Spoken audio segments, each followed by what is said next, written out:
Which one of these three consonants do you think is the hardest to pronounce? The answer might surprise you. Most learners actually get it wrong. Hello everyone! Today I prepared a Korean consonant pronunciation tier list. If you are learning Korean, you have probably wondered at some point, does my pronunciation sound like a native speaker?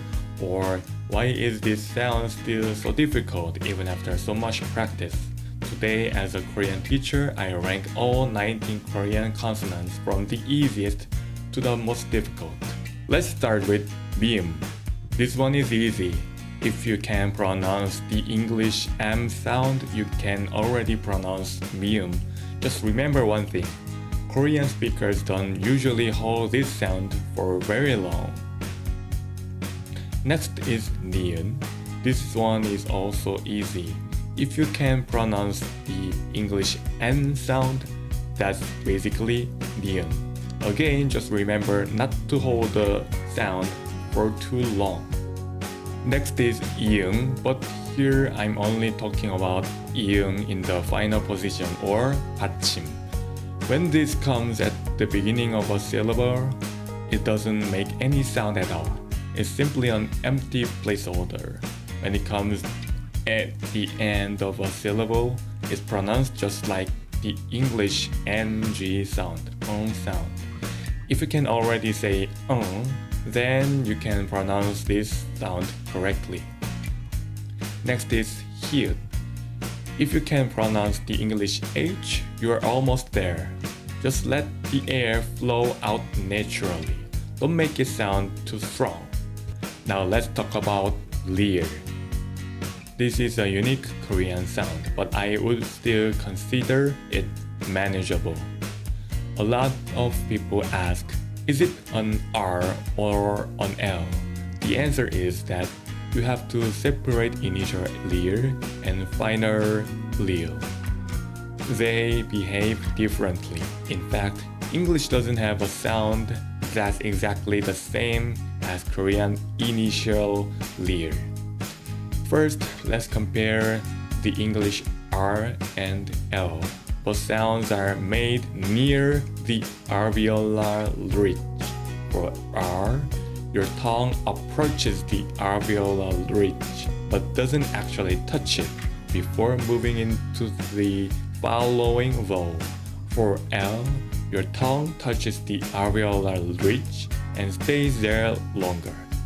Korean leer also needs to touch the alveolar ridge. In that sense, it's more similar to L. However, when leer comes at the beginning of a syllable, the tongue touches the alveolar ridge only very briefly. That's why it's called a tap. Although the tongue moves up just like it does for L, the contact is so brief that many English speakers perceive it as sounding closer to R than to L. So, to summarize, the tongue position is similar to L. The way the tongue briefly touches and leaves the alveolar ridge is more similar to R. Final leer has another characteristic. Basically, it's an L sound. However, it's closer to the initial L in English than the final L. Take the words light and ball. The pronunciation of L changes depending on whether it comes at the beginning or the end of a word. Linguists call these clear L and dark L. Now imagine a word that normally has a dark L, but you intentionally pronounce it with a clear L instead. That's actually very close to the Korean final leer. Just try to forget your English habit. Even though leer comes at the end of a Korean syllable, pronounce it more like the initial L in English. Koreans often say the word shopping mall. In English, mall sounds like this: mall, mall, mall. But in Korean, mall sounds like this: mall, mall, mall, mall, mall. That's exactly how the Korean final leer works. Next is this, 上시옷. I would rather put this in the normal tier. In fact, it's actually easier than 시옷, the single one. The biggest challenge with 시옷 and 상시옷 is that many learners can't clearly distinguish between the two. A lot of learners think 상시옷 is the difficult one, but in reality, 시옷 is often more difficult, especially for English speakers. The English S is already quite similar to Korean 상시옷. The sound you really need to learn is 시옷. To sound like a native speaker, 시옷 should be softer and more relaxed than you might expect. I'm sure many of you are curious about cute, tiut, and piut. I'll put them in the normal tier. Let's use cute as an example. Throughout this video, I'll use two simple terms, breath and voice. Breath is the short burst of air you hear after releasing a consonant. And voice is the vibration of your vocal cords. Let's use cute as an example. Compared with 기역 and 쌍기역, it's much easier to pronounce in a way that sounds close to a native speaker. This is similar to what I just explained about 시옷 and 쌍시옷. One of the biggest challenges in Korean pronunciation is learning to distinguish consonant sets like 기역, 쌍기역, and 기역. However, if you simply pronounce a normal English K, most Koreans will hear it as Korean Q. That's why producing Q, tiut, and piut is relatively easy. Before we continue, let me explain one term I'll be using throughout this video. When I say breath, I mean the short burst of air you hear immediately after releasing a consonant. To summarize why Koreans hear an English K as kiuk is Korean listener pay close attention to breath. If a consonant has noticeable breath, then they tend to hear it as kiuk. Since the English K naturally has enough breath, Koreans usually perceive it as kiuk. Now let's move on to 기역, 디귿, and 비읍. These are much more difficult than they look. 기역 is not the same as English K, but it isn't in English G either. With Q, you hear breath before voice begins. With 기역, there is almost no breath. Instead, voice begins almost immediately after the release. In Korean, these are called plain consonants. You don't add extra breath. Instead, you release the consonant and begin voice almost immediately. The same idea applies to 디귿 and 비읍. To pronounce 디귿, simply remove the breath from tiut. It still isn't exactly the same as English B.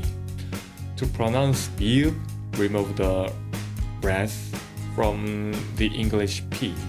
It still isn't exactly the same as English B, but this is the easiest way to get close. Now let's talk about 시옷. This one is actually more difficult than 쌍시옷. Both 시옷 and 쌍시옷 are fricatives. Your tongue doesn't completely block the airflow. Instead, the air passes through a narrow gap, creating friction. That friction is what produces the sound. That's why they are called fricatives. 시옷 is also a plain consonant.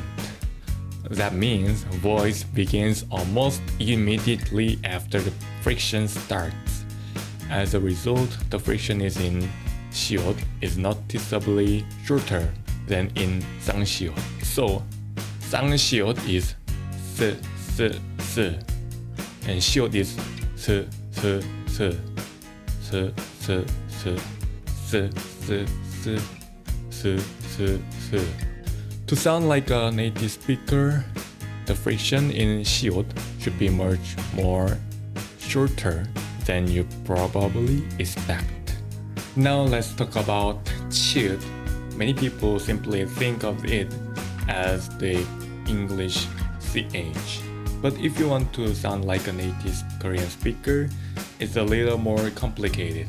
Now let's compare 치읓 and 치읓. We'll start with 치읓. The closest English sound is CH. English, English, CH, and Korean 치읓 are very similar. However, try to get rid of one English habit. Don't round your lips. Keep your lips relaxed and raise the front of your tongue a little farther forward toward the hard palate. That will bring you much closer to the Korean 치읓.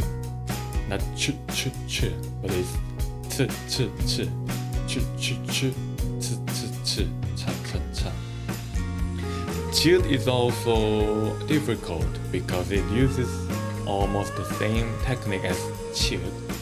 But if you have understood 치읓, you are already most of the way there. Now simply remove the breath from 치읓 and you'll get 지읒. It's not the same as English Z. The tongue position is different compared with Z. Your tongue needs to be a little farther back. But compared with English CH or J, it should be a little farther forward. The tongue position is almost the same as 치읓. The only major difference is that you remove the breath. Finally, we have 쌍기역, 쌍디귿, 쌍비읍, and 쌍지읒. For most learners, these are the hardest Korean consonants. At first, you may not even hear the difference between these and their plain counterparts. Korean distinguishes these sounds in a way that's quite unusual, even among the world's language. Many people think 쌍기역 is simply pronounced more strongly, but that is not really what's happening. It's not the louder sound, it's a sound that starts with the firmer, tighter preparation. Instead of pushing out more air, prepare your mouth and throat with a little more tension before releasing the sound. Because of this extra tension, the release sounds cleaner and more definite. The goal isn't to use more air. Instead, it should feel as if you are holding the air more firmly before releasing it. The same idea applies to 쌍디귿, 쌍비읍, and 쌍지읒. They all modify the corresponding plain consonants in the same way. Since this way of distinguishing consonants is uncommon across languages, it usually takes learners a long time to both hear and produce these sounds accurately. Without a lot of experience of speaking Korean, they are very difficult to master. That's why I've placed them in the hardest tier. So, g g g g g g d d d d d d b b b b b b j j j j j j. So that's my pronunciation difficulty tier list for all Korean consonants. I hope you now have better idea of which sounds are easy and which ones are truly challenging for learners. I'm also preparing a vowel tier list. And for the consonants, I ranked it as difficult. I'll be making detailed pronunciation lessons for each one. So stay tuned. If you found this video helpful, please like and subscribe. If you can also find many Korean learning videos here on my channel. Thanks for watching and I'll see you in the next video. So goodbye and see you later again.